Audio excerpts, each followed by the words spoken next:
اگر تیری آنکھیں ہیں تو اندھوں کی طرح نہ آ، اور اگر آنکھیں نہیں ہیں تو لاٹھی ہاتھ میں رکھ، قدم اس طرح احتیاط اور ہوشیاری سے رکھو جس طرح نابینا رکھتا ہے، تاکہ پاؤں پتھر کے ساتھ ٹھوکر کھانے اور کنویں میں جا پڑنے سے بچ جائے۔ ہوشیاری یہ ہے کہ تم ہر صحبت سے بدگمان رہو تاکہ ہر صحبت سے گریز کرو اور اس زمن میں برائی والے صحبت سے بھی بچ جاؤ۔ اے چالاک جانور، تو نے اتنا نہ سوچا کہ کھیتی کے اندر ہاتھ اور شکاری کے بغیر جا کیوں کر ہو سکتا ہے؟ بس اندھا دھند چلایا اور پھنس گیا۔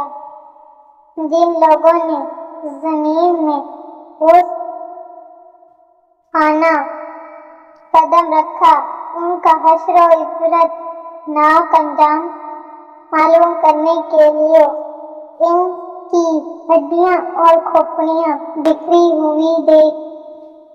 کتے کو جب ایک لقمہ دروازے سے پہنچ جاتا ہے تو اس کے شکریے میں دروازے پر پہرہ داری کے لیے کمر بستہ ہو کر بیٹھ جاتا ہے۔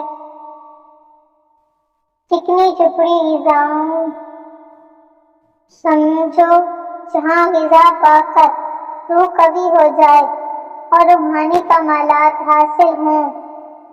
تیری ناشکری اور احسان فراموشی نے مرشد کی صحبت میں وہ تیرا فیض کا شہد پینا یاد نہ کرنے دیا۔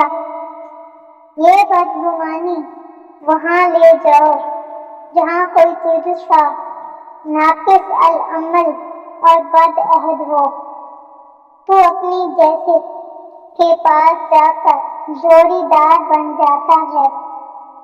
نفس تین پہلو والا کانٹا ہے، اس کو جدت سے بھی رکھو چبھے گا۔ اس کے زخم سے تم کب بچ سکتے ہو؟ جس مرد کے پاس خوبصورت بیوی دیکھو تو سمجھ جاؤ اس کا گھر اشباع کی صورت ہے، کیونکہ پیاری بیوی جنگل کو بھی گلستان بنا دیتی ہے۔